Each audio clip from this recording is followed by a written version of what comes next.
There are moments in life when a single question can shatter the illusion of family harmony. For Diana Shepherd, that moment arrived during what should have been a joyful celebration.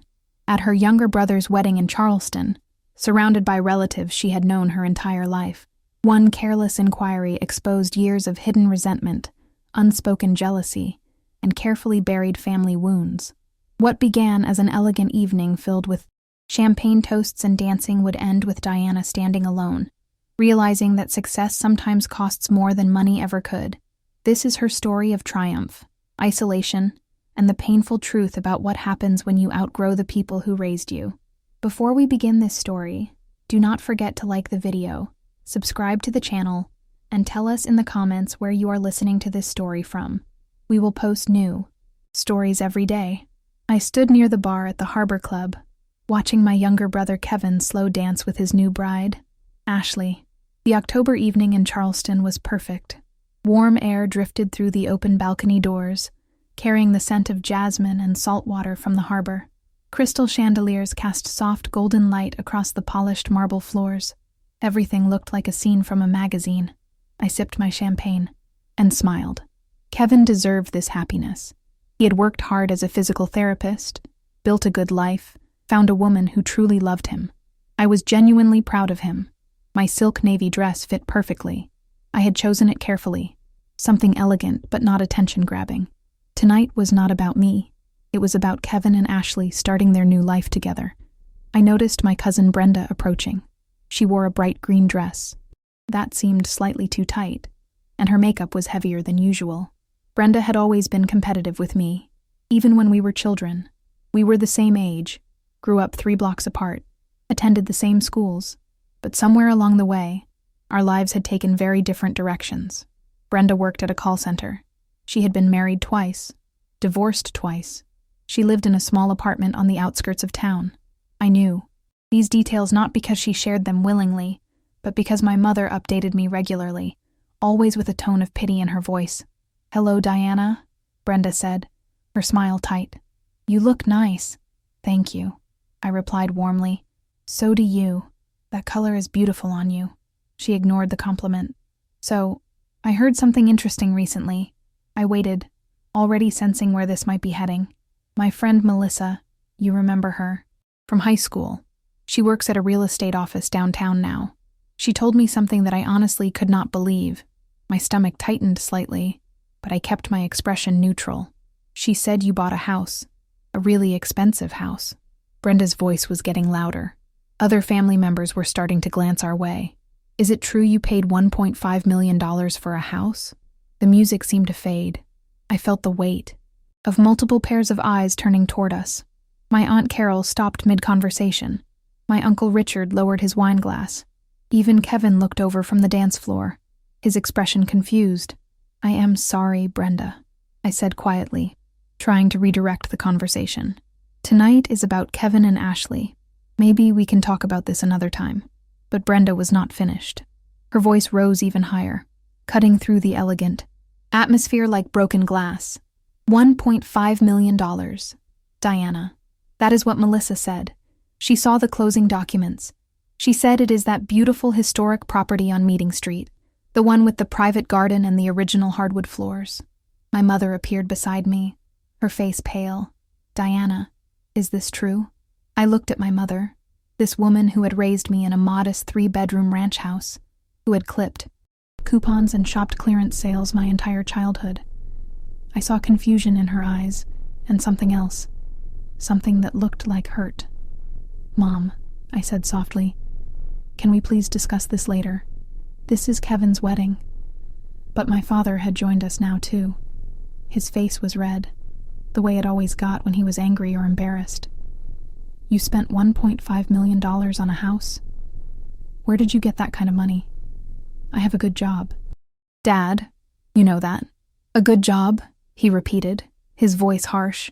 "Diana, I am a retired factory supervisor. Your mother was a school secretary. We do not know anyone with that kind of money. What exactly do you do that pays you enough to afford a house like that?" The question hung in the air between us. Around us, the wedding celebration had essentially stopped. Even the band seemed to be playing more quietly. I could feel dozens of Eyes on me, judging, questioning, trying to understand how one of their own had somehow become so different. I work in pharmaceutical sales, I said, keeping my voice steady. I have worked for the same company for 14 years. I started as a sales representative and worked my way up to regional director. I manage a team of 32 people across 6 states. I earn my salary through hard work and dedication. My brother Kevin had walked over, leaving Ashley standing alone on the dance floor. Diana, why did not you tell us? Why keep something like this a secret? It was not a secret, I said, feeling defensive now despite my best efforts to stay calm. I simply did not announce it. There is a difference. But Brenda was not done stirring the pot. She turned to my mother with exaggerated concern. This is just so strange. Aunt Margaret. Diana has always been so private about her life. She never comes to family gatherings anymore. She never talks about what she is doing. And now we find out she is living in some mansion while the rest of us are just getting by. I am not living in a mansion, I said, my patience finally beginning to crack. I bought a house. People buy houses. Why is this such a shocking concept? My Uncle Richard spoke up from his position near the appetizer table. Because normal people do not buy houses that cost more than most of us will earn in 20 years. Diana, normal people do not just casually spend that kind of money without their family even knowing about it. Normal people, I repeated slowly. What exactly do you mean by normal people, Uncle Richard? He shifted uncomfortably. You know what I mean? People like us. Regular working folks. And I am not regular. I am not working. I built my career from nothing. I put myself through night school while working full-time. I earned an MBA. I have spent 14 years traveling constantly, missing holidays, sacrificing personal relationships, working weekends and late nights. Everything I have, I earned. No one gave me anything. My mother's eyes were filled with tears now. But why did you not tell us, sweetheart? Why did you not share this happiness with your family? I looked at her, then at my father, at Kevin, at Brenda's smug expression, at the circle of relatives all staring at me like I was some kind of exotic creature they could not quite comprehend. And suddenly, I understood something I had been avoiding for years. I did not tell you, I said quietly, because I knew this would happen. I knew that instead of being happy for me, you would make me feel guilty. You would question how I afforded. You would wonder if I had somehow cheated or taken advantage of someone. You would make my success about your discomfort, instead of about my accomplishment. The silence that followed was suffocating. My mother looked like I had slapped her. My father's face had gone from red to almost purple. Kevin stood frozen between his bride and his family, clearly torn about what to say. Brenda, however, looked almost triumphant. See, she said to no one in particular. This is exactly what I was talking about. She thinks she is better than all of us now. I never said that, I replied, my voice shaking slightly now. I have never said or thought that I am better than anyone in this family. But you know what? I am not going to apologize for working hard. I am not going to feel guilty for succeeding. And I am certainly not going to stand here and be interrogated at my own brother's wedding about how I choose to spend the money I earn. I turned to Kevin. I am sorry. I did not want to cause a scene at your wedding. Congratulations to you and Ashley. I hope you have a wonderful marriage. Diana. Wait, Kevin started, but I was already walking toward the exit. Behind me, I heard my mother's voice, shrill with emotion. Let her go, Margaret was saying. If she wants to act like she is too good for this, family, let her go. I pushed through the heavy wooden doors and stepped out into the warm Charleston night. The sounds of the wedding faded behind me. The harbor stretched out before me, dark and infinite. I stood there for a long moment, breathing in the salt air, trying to process what had just happened. My phone buzzed in my small clutch purse. I pulled it out and saw a text message from my assistant, reminding me about an early morning conference call with our West Coast team. Real life, calling me back. The life I had built for myself. The one that apparently made me strange and suspicious to the people who were supposed to love me most. I walked to my car, a modest sedan that I had chosen specifically because it was practical and unremarkable. Not the luxury vehicle I could easily afford, but something that would not draw attention or questions. Even in that choice I realized now, I had been trying to protect myself from exactly what had just happened inside that wedding reception. As I drove through the quiet Charleston streets toward my beautiful historic house on Meeting Street, the house with the private garden and original hardwood floors that had caused such shock and outrage, I felt something shift inside me. For years, I had been making myself smaller, hiding my success, downplaying my accomplishments, all in an attempt to fit in with people who would apparently never accept that I had grown beyond the limitations they had set for themselves. The house was dark when I arrived. I had left all the lights off, not expecting to return until much later. I walked through the rooms, running my fingers along the restored crown molding, looking at the carefully chosen furniture, the art I had collected, the built-in bookshelves filled with volumes on business strategy and leadership. This was my home, my sanctuary, the physical manifestation of years of sacrifice and determination. And for the first time since Brenda had asked that devastating question, I did not feel guilty. I felt something else entirely, something that felt almost like freedom. I woke up the next morning in my bedroom, sunlight streaming through the tall windows that overlooked the garden. The house was quiet, peaceful. For a moment, I forgot about the wedding. Then it all came rushing back. I reached for my phone on the nightstand. 17 missed calls, dozens of text messages. I scrolled through them slowly, my stomach sinking with each one. From my mother, "We need to talk about last night. You embarrassed the entire family." From my father, "Your behavior was unacceptable. Call me immediately." From Kevin, "Diana, please, can we just talk? This got out of hand." From various aunts, uncles, and cousins, messages ranging from concerned to accusatory to downright hostile. And from Brenda, "I hope you are happy. You ruined your own brother's wedding because you cannot handle anyone knowing the truth about your life." I set the phone down and walked to the kitchen. The morning light filled the renovated space with warmth.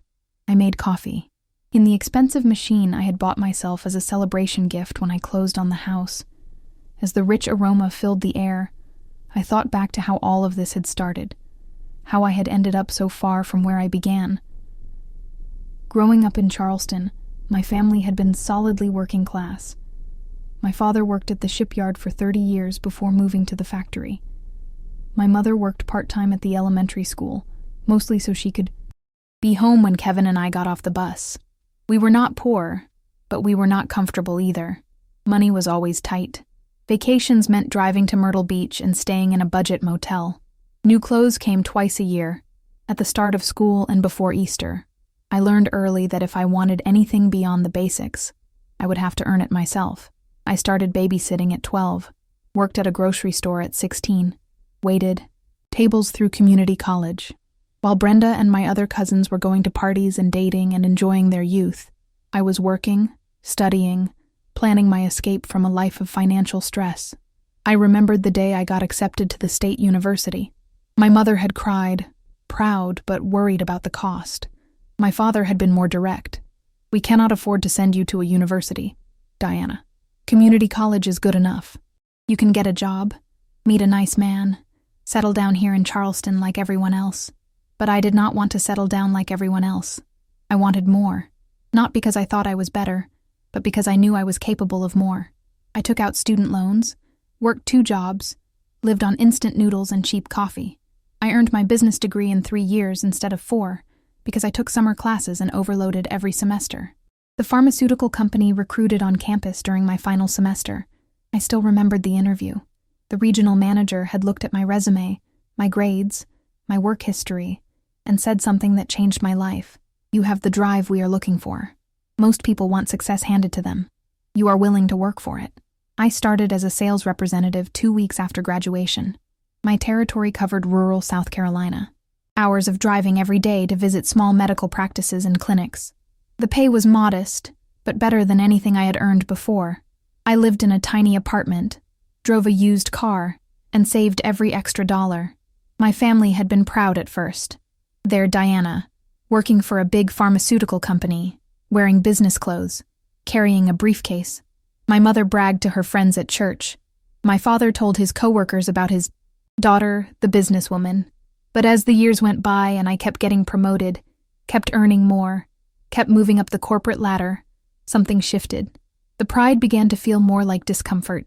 When I bought my first new car, My father made comments about people who waste money on fancy vehicles. When I moved to a nicer apartment in downtown Charleston, my mother worried that I was becoming materialistic. I learned to stop, sharing my successes with them. When I got promoted to district manager, I mentioned it casually and changed the subject quickly. When I earned my MBA through the company's education program, I did not invite anyone to the graduation ceremony. When I became regional director 3 years ago, managing a territory that stretched from Virginia to Florida, I told my family I had gotten a small promotion, but nothing major. The isolation had been gradual. I started declining Sunday dinners because I was traveling for work. I skipped holiday gatherings because I had presentations to prepare. I stopped calling as often because every conversation felt like an interrogation about why I was not married, why I did not have children, why I was never around anymore.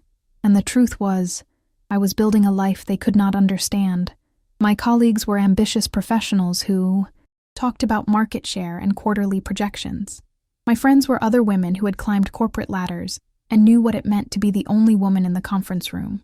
My world had expanded beyond Charleston, beyond family barbecues and high school reunions and small-town expectations. A year ago, I had started looking at houses, not because I needed more space, but because I wanted to invest in something permanent, something that was mine. The historic property on Meeting Street had been on the market for months. It needed work, but the bones were beautiful. High ceilings, original heart pine floors, a garden that had once been featured in Southern Living magazine. My real estate agent had been skeptical. "This is a significant investment for a single woman," she had said carefully. "Have you thought about something more manageable?" But I did not want manageable. I wanted beautiful. I wanted a home that reflected who I had become, not who I had been. I made an offer, negotiated hard, and closed the deal. I spent 6 months overseeing renovations, choosing every detail carefully. When it was finished, it was perfect. I had not told my family because I knew they would not understand. How could they? They lived in the same neighborhood where they had raised me, in houses that cost less than my annual salary. They shopped at discount stores and thought Olive Garden was fancy dining. They believed that happiness meant staying close to family, working a steady job with benefits, and not reaching above your station. My phone rang, interrupting my thoughts. It was Kevin. I hesitated, then answered. "Diana," he said immediately. "Thank you for picking up."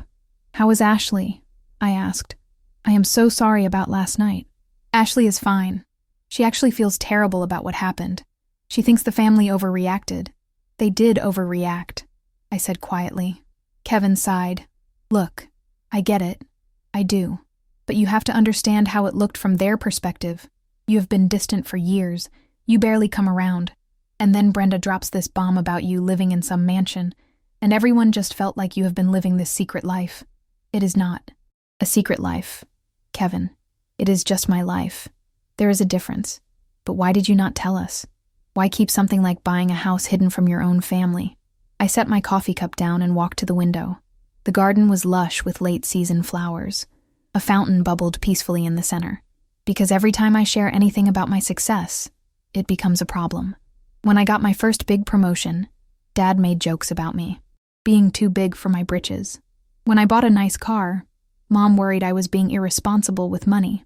When I mentioned traveling to conferences in other states, Aunt Carol said I was getting too fancy for my own good, so I stopped sharing. It was easier. Kevin was quiet for a moment. I never realized it was like that. It has always been like that. From the moment I started succeeding beyond what they expected, it made them uncomfortable. And rather than being happy for me, they found ways to make me feel guilty about it. That is not fair. Diana, they love you. I know they love me, but they also resent me. Those two things can exist at the same time. Another long pause. What are you going to do? I do not know yet, but I am not going to apologize for working hard and buying myself a home. If they cannot accept that, then maybe we need some distance. You would really cut off the family over this. I would not be cutting them off, Kevin. I would be protecting myself from people who make me feel bad about my accomplishments. There is a difference. After we hung up, I sat in my living room and thought about the past 14 years. All the sacrifices I had made. The relationships that had fallen apart because I was always working. The holidays I had spent alone in hotel rooms. The weekends I had given up to prepare presentations and reports. The constant pressure to perform, to exceed expectations, to prove I deserved every promotion I earned. And through it all, I had told myself it was worth it, that someday my family would understand, that they would see I had not abandoned them, but simply chosen a different path. But last night had shown me the truth. They would never understand, because understanding would require them to accept that I had outgrown the life they had planned for me, that I had wanted more than they could imagine wanting, and that wanting more did not make me a bad person. My phone buzzed again.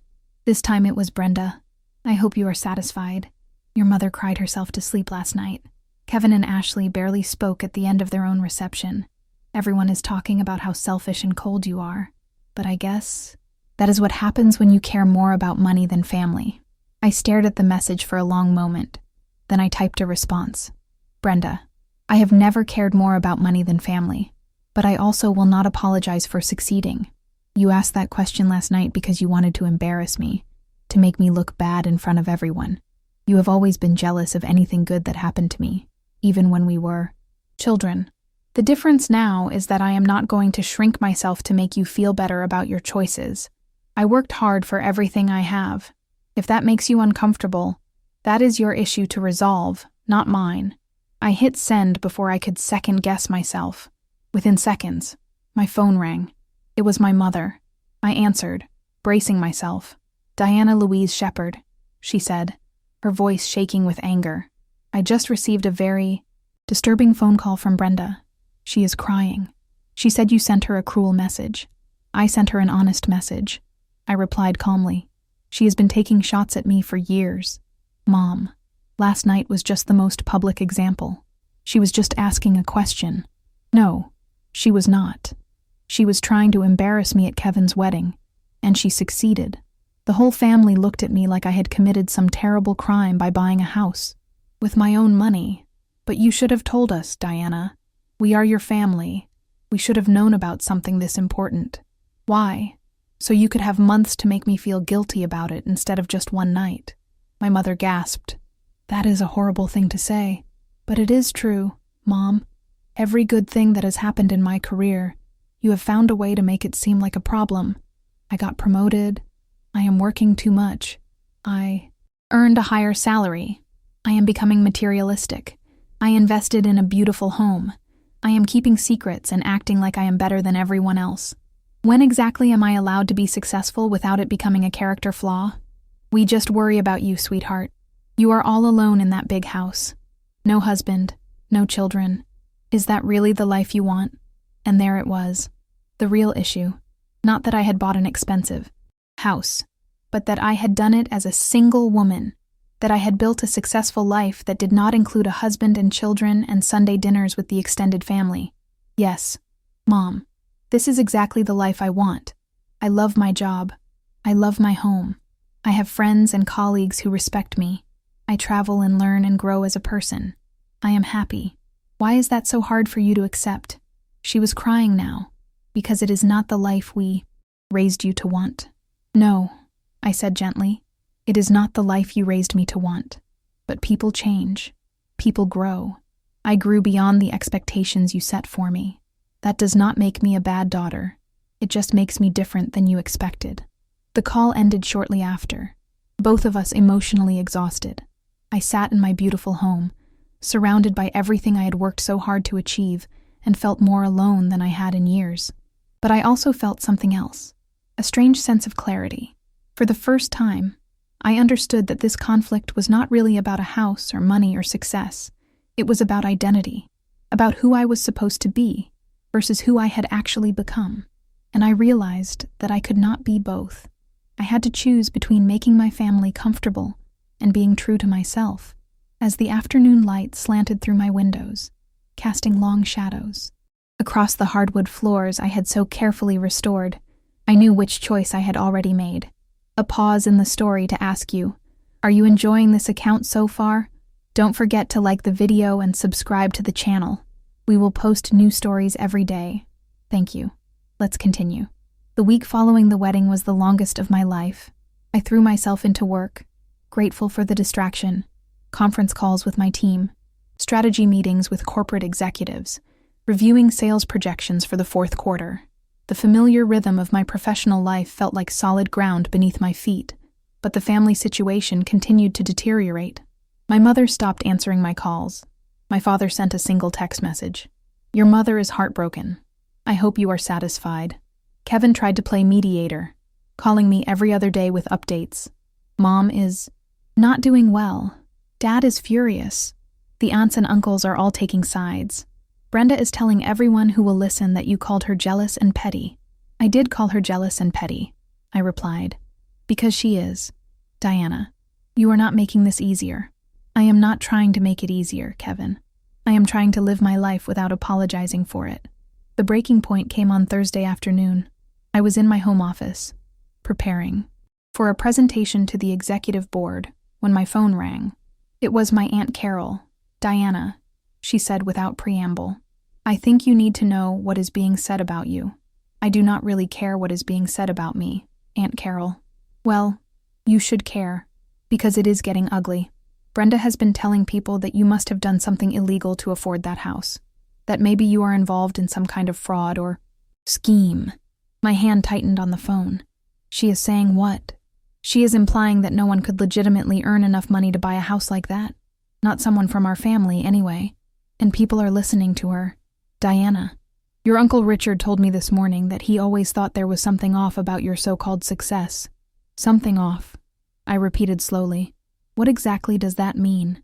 "It means they do not understand how you went from being a regular girl from a regular family to living like some kind of wealthy socialite. And when people do not understand something, they make up stories to explain it." I felt anger rising in my chest, hot and fierce. "So let me understand this correctly. My own family, the people who have known me my entire life, would rather believe I am a criminal than accept that I worked hard and succeeded." Aunt Carol sighed. "I am not saying I agree with them, honey. I am just telling you what is being said. And I think you need to come to Sunday dinner this week and set the record straight. Show them your pay stubs. Explain your job. Prove that everything is legitimate. Prove that everything is legitimate," I said, my voice dangerously quiet. "To my own family. Well, yes, if you want to stop these rumors." I hung up without saying goodbye. For a long moment, I sat at my desk, staring at the wall. The audacity of it. The absolute audacity. They wanted me to prove my innocence, as if working hard and earning a good salary was somehow suspicious behavior that required documentation and explanation. I opened my laptop and pulled up my employment contract, my pay stubs from the past year, my performance reviews, my promotion letters. I looked at the numbers, the evidence of 14 years of dedication and achievement, and I thought about bringing these documents to Sunday dinner, spreading them across my mother's dining room table, pointing to each line item while my relatives examined them like investigators searching for evidence of wrongdoing. The image made me feel sick. My phone rang again. This time it was someone from corporate headquarters. Thank goodness. Work. Something normal and rational. "Diana, this is Jennifer from Human Resources. I am calling about a rather unusual situation." My stomach dropped. "What kind of situation?"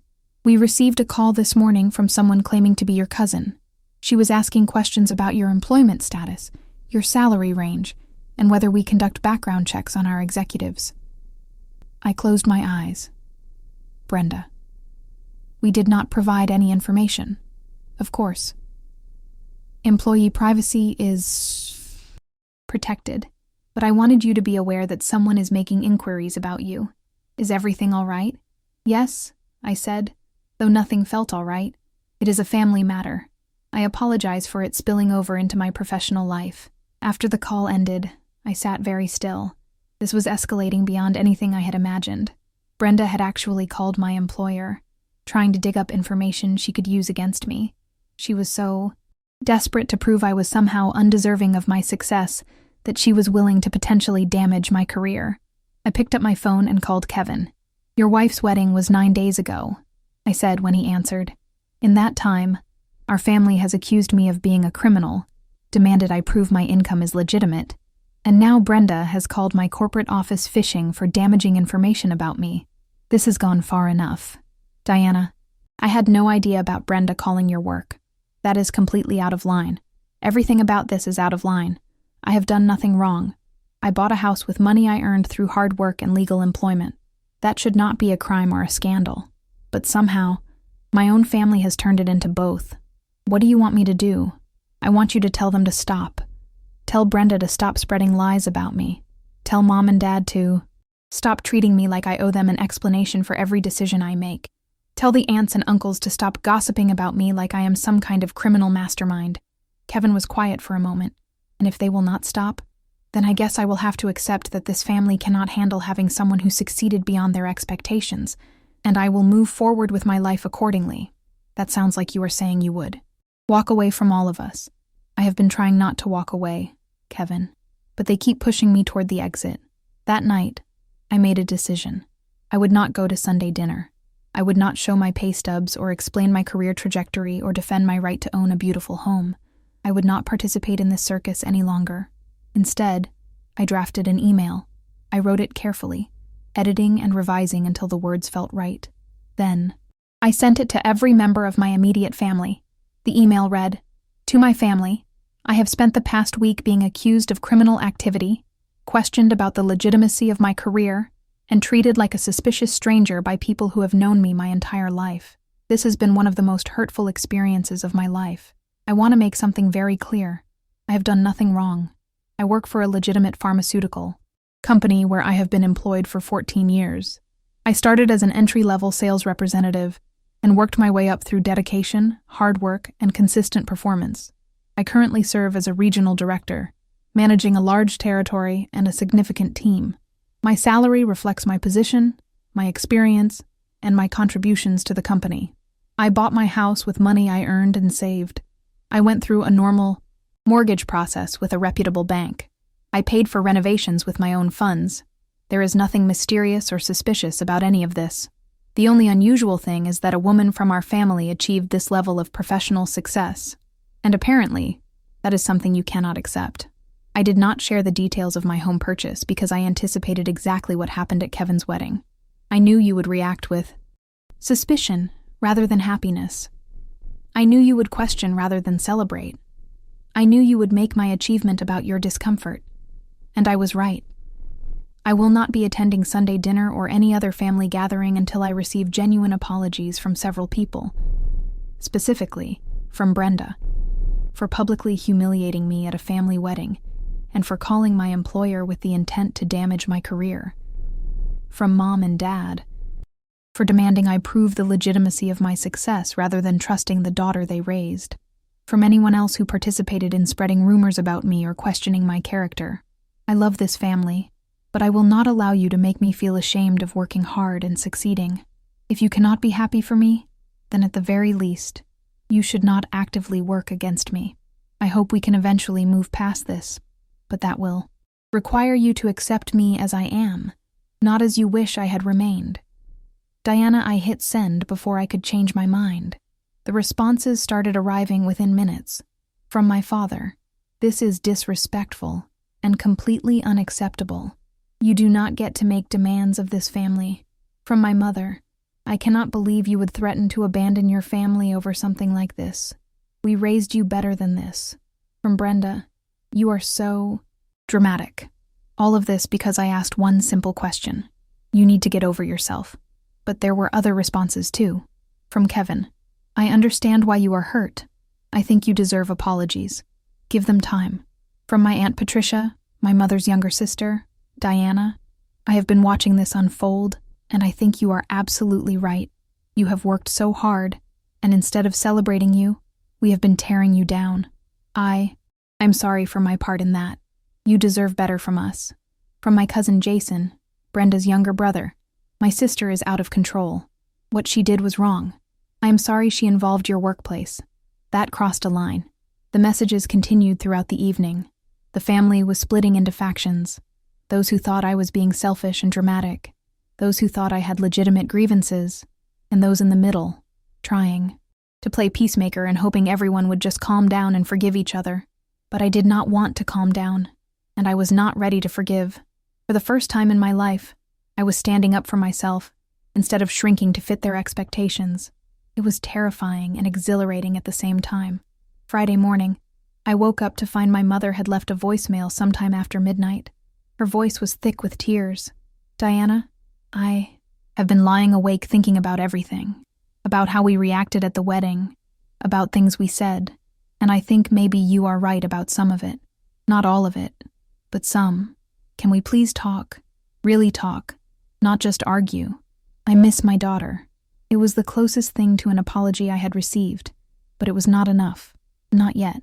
I spent the weekend working in my garden, pulling weeds and trimming hedges. Physical labor helped clear my mind. As I worked, I thought about what I really wanted from my family, what would be enough to heal this breach. Sunday evening, as I knew my family was gathering for dinner without me for the first time in years, my phone rang. It was Kevin. "You should know that things got intense here today," he said. "Mom is a mess. Dad is furious, but I think he is also starting to realize they overreacted. Brenda left early after Aunt Patricia confronted her about calling your workplace. It was not pleasant. I am sorry, Kevin. I never wanted to cause problems for you. You did not cause this, Diana. Brenda did. And honestly, the rest of us made it worse by not shutting her down immediately. We should have defended you at the wedding. Instead, we piled on. That was wrong." I felt tears burning behind my eyes. "Thank you for saying that. Ashley wants you to know that she thinks you are amazing. She said any woman who can build a career like yours and buy a house like that on her own is someone to admire, not attack. She is pretty angry at how my family treated you. I like Ashley more and more," I said, managing a small laugh. "There is something else you should know," Kevin continued. "Dad went to your house today. He drove by it.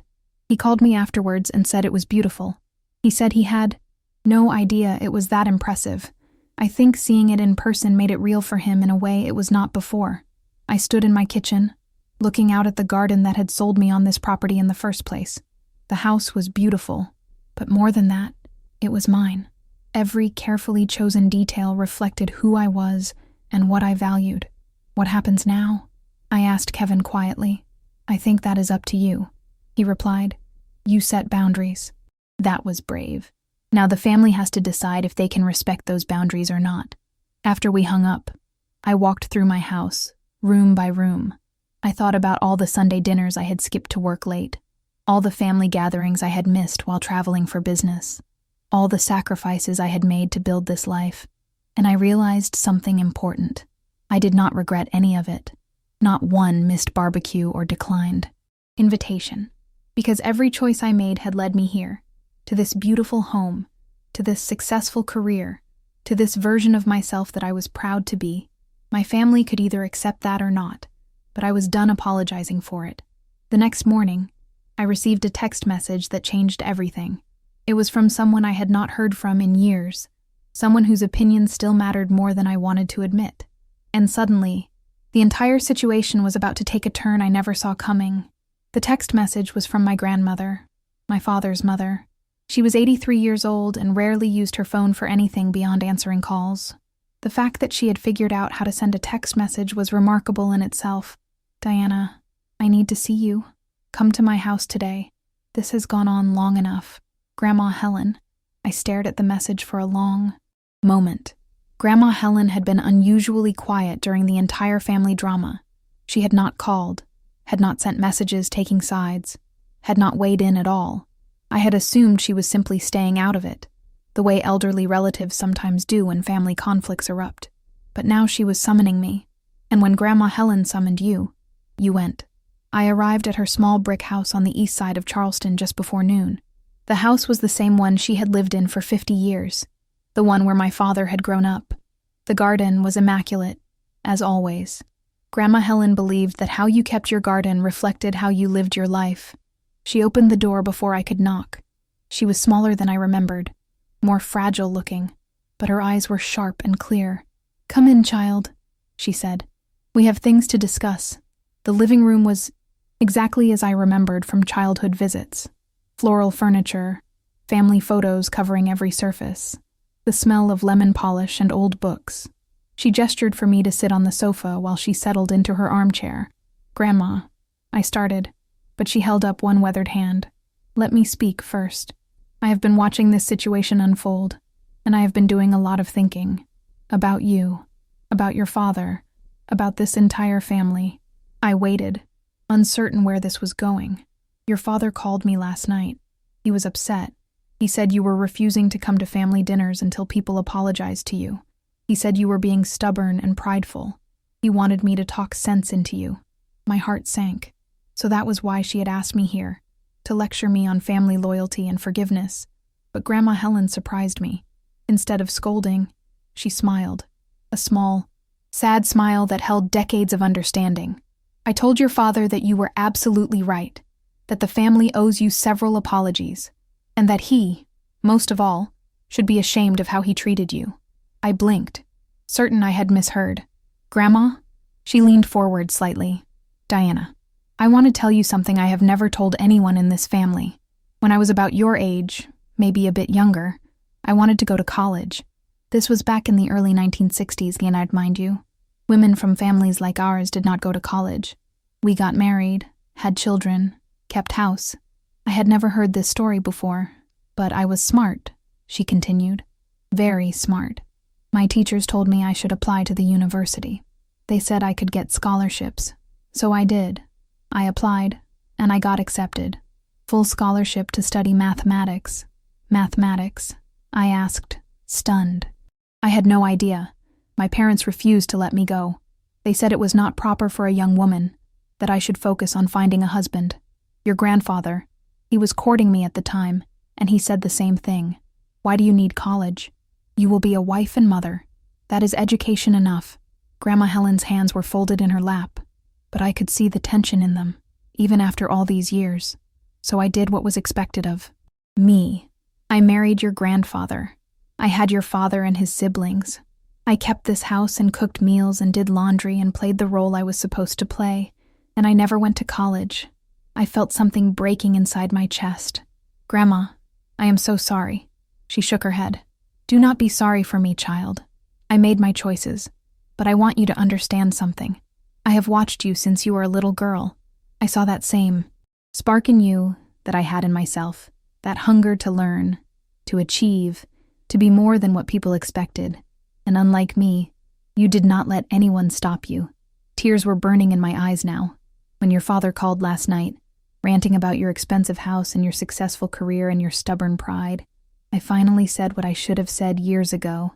I told him he was behaving exactly like his father behaved toward me, trying to make someone he loves feel guilty for being ambitious, trying to keep someone small because their growth makes him uncomfortable.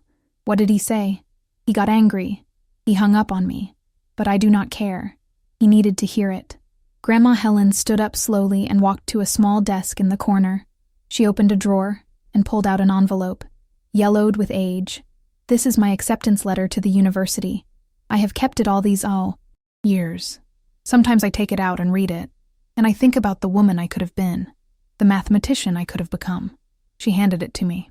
I looked at the faded letterhead, the formal language congratulating Miss Helen Morrison on her acceptance to the College of Arts and Sciences.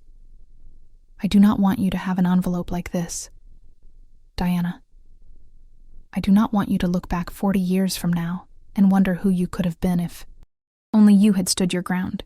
You bought that house. You earned that success. Do not you dare apologize for it. I could not stop the tears now. They streamed down my face as I hugged my grandmother. This woman who had sacrificed her dreams and did not want me to sacrifice mine. There is more, she said softly, pulling back to look at me. Your cousin Brenda. I need to tell you something about her that might help you understand. I wiped my eyes. What about Brenda? She has been struggling. Her second divorce was very difficult. She has significant debts. She works at that call center and barely makes enough to cover her expenses. I am not excusing what she did at the wedding. That was cruel and calculated. But I think you should know that her cruelty comes from a place of deep unhappiness. That does not make it acceptable, I said. No, it does not. But it might. Make it easier to forgive means eventually. She looked at your success and saw everything she wishes she had. Instead of using that as motivation to improve her own life, she tried to tear you down. That is a character flaw, certainly. But it is also a sign of how lost she is. We talked for another hour. Grandma Helen told me stories I had never heard before, about her own dreams and disappointments. about watching my father grow up to be exactly like his father, suspicious of ambition, threatened by change, about her hope that maybe, through me, something different could emerge in our family. Before I left, she gave me one more piece of advice. Do not cut them off completely, Diana. They are flawed people, but they are your family. However, do not sacrifice yourself to maintain those relationships either. Find a balance. Set boundaries. Make them respect you. But leave the door open for them to grow. I drove home thinking about balance and boundaries and doors left open. When I arrived at my house, I found something unexpected. My father was sitting on my front steps. He stood as I approached, looking uncomfortable and older than I remembered. His hands were shoved in his pockets, his shoulders hunched. "Dad," I said carefully, "what are you doing here? Your grandmother called me this morning. She said some things that made me think, made me realize some things." I waited, my keys in my hand, unsure whether to invite him inside. "I talked to your mother. We drove by your house yesterday, saw it from the street. It is beautiful, Diana, really beautiful. And it hit me that I have never even asked to see it.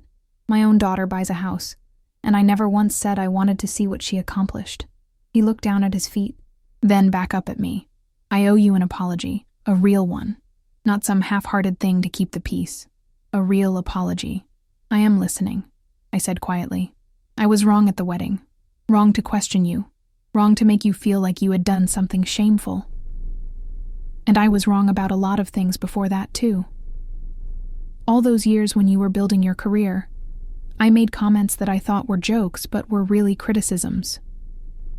I made you feel like succeeding meant betraying your family. The afternoon sun was warm on my face. I could hear birds singing in the garden behind us. I think," my father continued, his voice rough with emotion, "I think I was scared that if you became too successful, too different, I would lose you completely, that you would leave us behind. And in trying to prevent that, I pushed you away anyway. I made you feel like you could not share your life with us because we would always find something wrong with it." "Dad," I started, but he held up his hand. "Let me finish, please. Your grandmother told me something this morning that I never knew, about how she wanted to go to college, and my father would not let her. She said I was doing to you what he did to her, trying to keep you small because your growth scared me. And she was right. I have been doing exactly that." He took a step closer to me. "I am proud of you, Diana. I should have said that years ago. I should have said it every time you got promoted, every time you achieved something new. Instead, I made you feel like you had to hide your success from your own father. That was wrong. That was cruel. And I am sorry." I felt the last wall around my heart begin to crack. This is what I had needed all along. Not a defensive justification or a reluctant peace offering, but a genuine acknowledgement of the hurt they had caused. "Can I see your house?" my father asked. "Will you show me what you have built?" I nodded, unable to speak past the lump in my throat. I unlocked the door and led him inside. He walked through slowly, taking in every detail: the restored woodwork, the carefully chosen furniture, the art on the walls, the view of the garden from the back windows. When we reached my home office, he stopped and looked at the diplomas on the wall, the awards from my company, the photographs from various conferences and business events. "You did all this yourself," he said. "No help from anyone." "I worked hard," I replied. "That is all." He turned to look at me, and I saw tears in his eyes. "Your grandmother kept her acceptance letter for 60 years. She said she looks at it sometimes and thinks about who she could have been. I do not want that for you, Diana. I do not want you to have regrets because your family could not accept your success." We stood there in my office, my father and I, and something shifted between us. Something that had been broken began to mend. "Your mother wants to apologize too," he said after a moment. "She is working up the courage. You know how she is. Pride makes it hard for her to admit when she is wrong." "I know," I said, "but she needs to do it anyway. I am not backing down on that. I would not expect you to. You set boundaries. That took guts. Your grandmother said you are braver than she ever was." We walked back downstairs, and I made coffee. We sat in my kitchen, and for the first time in years, we had a real conversation. Not about the weather or neutral topics designed to avoid conflict, but about real things. My work, my goals, the sacrifices I had made, the loneliness I sometimes felt being so separate from the family. I should have asked about these things before, he said. Should have tried to understand your life instead of judging it. After he left, I sat alone in my beautiful home and felt something I had not felt in weeks. Hope. Maybe this family could change. Maybe they could grow. Maybe we could find a way to stay connected without me having to shrink myself to fit their expectations. My phone buzzed with incoming messages. From my mother. Your father told me about his visit. I would like to come see you too. Tomorrow, if that's acceptable. From Kevin. Dad just called. He said you two had a good talk. He sounded different. Lighter somehow. Thank you for giving him a chance. From Aunt Patricia. I heard your father visited. I am glad. This family needs healing. And it starts with honest conversations and real apologies. But nothing from Brenda. I had not expected anything from her. But the absence was noticeable nonetheless. That evening, as the sun set and painted my garden in shades of gold and amber, I thought about my grandmother's words, about balance and boundaries and leaving doors open for growth. The family was changing, slowly. Some of them were beginning to understand, beginning to see me not as a threat or a source of guilt, but as a person who had worked hard and deserved celebration rather than suspicion. But the real test was still to come, because Brenda was still out there, still angry, still spreading her poison. And I knew that until that issue was resolved, the family would never fully heal. I did not know it yet, but the resolution was coming, and it would arrive in a way that none of us, especially Brenda, could have predicted. A pause in the story to remind you to like the video, subscribe to the channel, and tell us in the comments where you're hearing this story from. We'll be posting new stories every day. Thank you. Let's continue. 3 weeks after my father's visit, my mother finally came to see my house. She arrived on a Saturday morning, bringing homemade cookies in a container she had obviously spent time selecting. It was a peace offering, wrapped in Tupperware. We walked through the rooms together, much as I had done with my father, but my mother's reaction was different.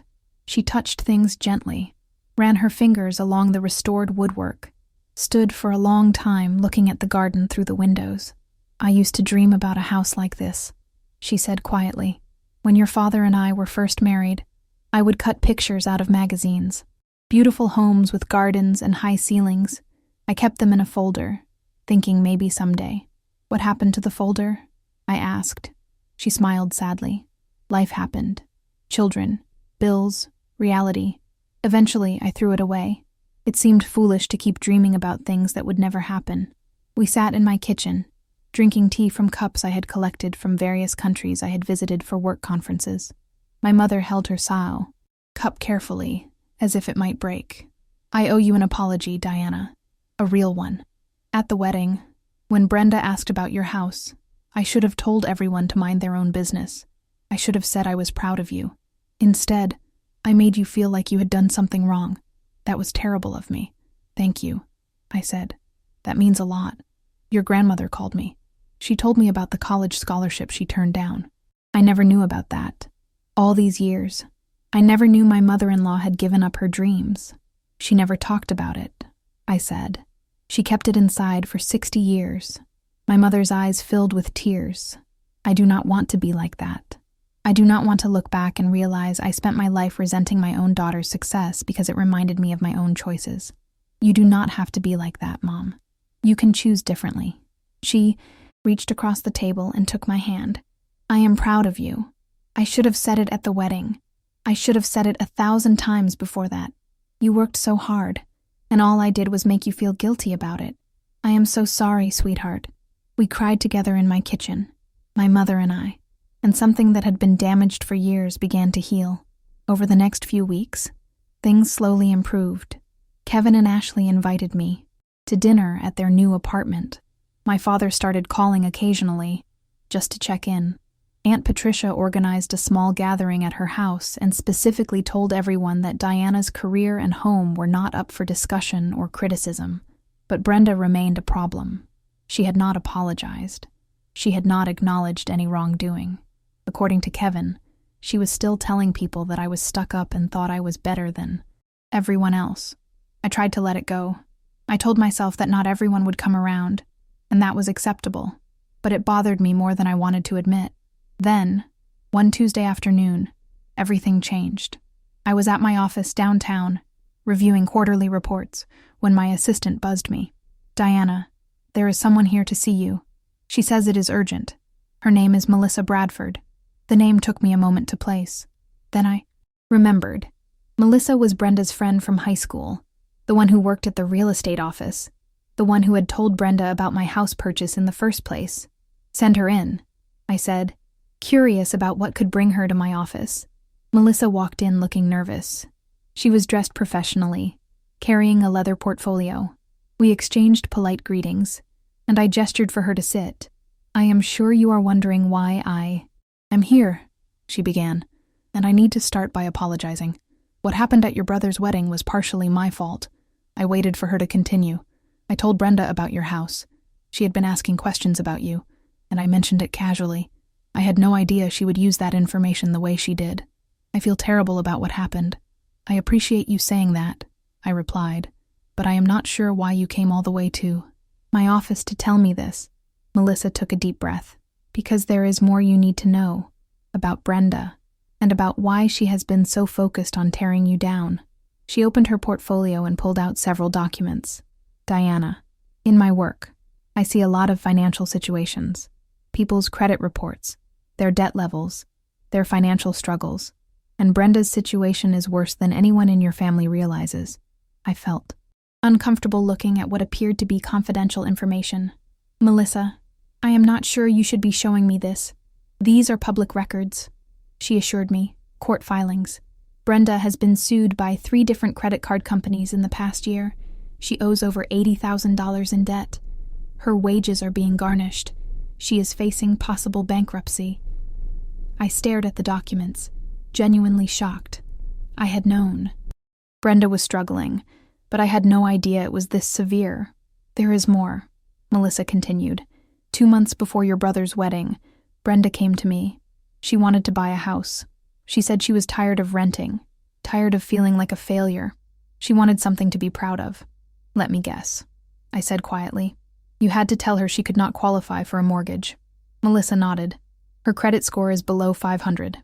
No, bank would approve her." She was devastated. She cried in my office for an hour. She kept saying that everyone else was moving forward with their lives and she was stuck. "And then you mentioned my house," I said, understanding dawning. "And then I mentioned your house." I was trying to make conversation, trying to lighten the mood. I said something like, "Your cousin Diana just bought the most beautiful historic property." And I saw her face change. The devastation turned to anger. So at the wedding, she was not just being mean. She was actively trying to humiliate me because she was in pain. Melissa leaned forward. "I am not excusing what she did. It was cruel and calculated. But I thought you should understand the full picture. Brenda is drowning, Diana, financially, emotionally. And watching you succeed has been like watching someone else breathe easily while she suffocates." After Melissa left, I sat at my desk for a long time, processing this new information. Part of me felt vindicated. Brenda's behavior had not been about me at all, but about her own failures and frustrations. But another part of me felt something unexpected. Compassion. I thought about my grandmother's words, about leaving doors open, about understanding that cruelty often comes from deep unhappiness. That evening, I did something I had not planned to do. I called Brenda. She answered on the 4th ring, her voice suspicious. "What do you want, Diana?" "I want to talk. In person. Can you meet me tomorrow for coffee?"